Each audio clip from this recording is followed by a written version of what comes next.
A very good morning to all dear students. Dear students, I welcome you all in my English class. As you know, yesterday we have done our A, B and C part of the exercise of this chapter, chapter number 6. Today we will start with D part, that is reference to the context. So let's start with part D.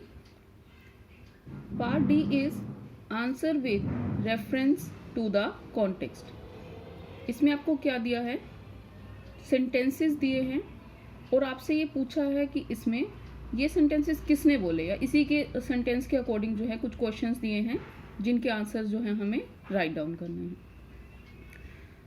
So the first sentence is here comes a man running. Let us see who he is. When we have read the chapter, we read these lines also. According to these lines, we have to give the answers of the following questions. I am repeating again the line. Here comes a man running. Let us see who he is. कि देखो एक आदमी आ रहा है, देखते हैं कि वो कौन है. Questions are, first question is, who said these words and to whom? Second question, what happened immediately after this?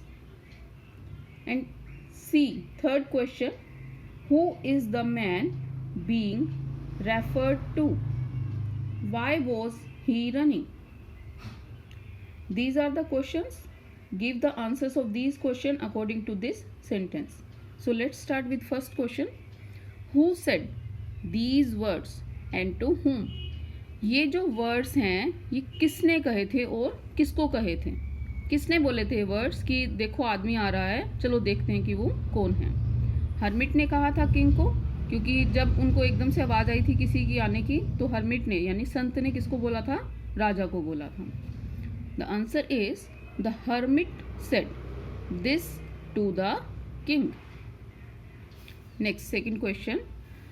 What happened immediately after this? उसके एकदम बाद क्या हुआ था? एकदम बाद से क्या हुआ था कि उन्होंने क्या देखा कि जो वो पर्सन है, जो वो मैन है, उसको चोट लगी हुई है, उसको घाव हो रहे हैं और ब्लीडिंग हो रही थी उसको, और जंगल की तरफ से वो भागता हुआ आ रहा था. तो और अचानक से क्या होता है, वो दर्द से कराता हुआ नीचे गिर जाता है.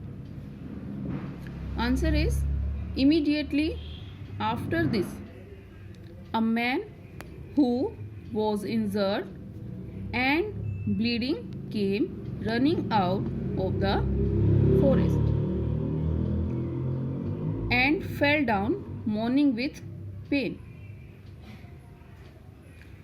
सी, third question. Who is the man being referred to? Why was he running? Man किसके लिए रेफर किया था और वो क्यों भाग रहा था? किस लिए भाग रहा था? वो मैन था कौन?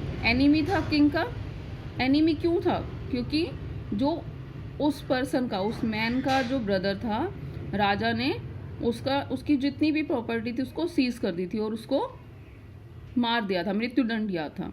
तो उस चीज़ का बदला लेने के लिए वो क्या सोचता है कि राजा को भी मैं मार दूंगा. और अब वो भाग क्यों रहा था? वो इसलिए भाग रहा था कि जब वो एक सरप्राइज अटैक करने के लिए राजा के पास जाने लगा तो जो राजा के गार्ड्स थे उन्होंने उसको पहचान लिया था और उस पर वो अटैक करना चाहते थे. इसीलिए जो था उसने देखा कि उन्होंने मुझे पहचान लिया और वो वहाँ से भागने लगता है. Let's see the answer. The man was an enemy of the king. He wanted to take revenge by killing the king. He was running from the king's bodyguards who had recognized him and attacked him. कि जो man था वो राजा का enemy था और राजा से बदला लेना चाहता था राजा को मारकर. और वो भाग क्यों रहा था?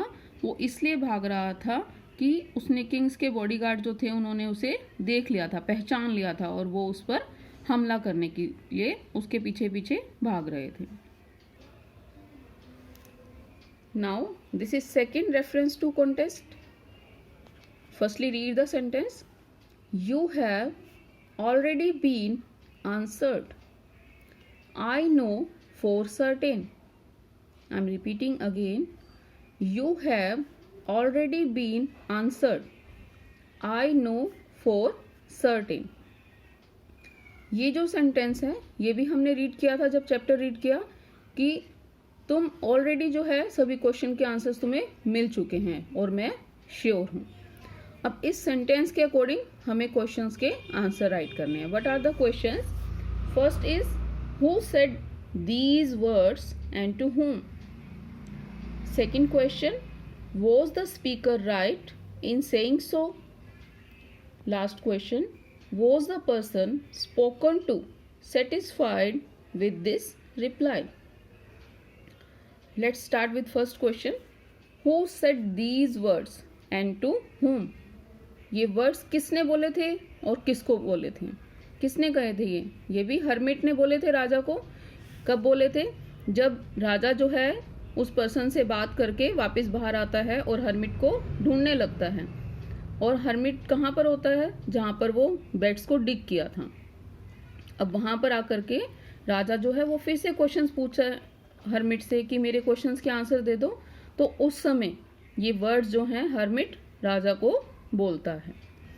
So the answer of first question is These words were said by the hermit to the king. कि hermit ने ये words राजा को कहे थे. Second question, was the speaker right in saying so? कि ये words जिसने बोले क्या वो ये शब्द बिल्कुल सही बोल रहा था, right था वो?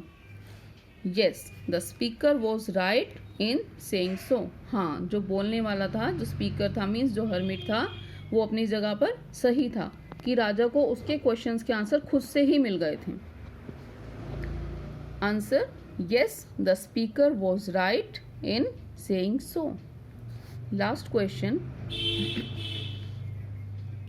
Was the person spoken to satisfied with this reply?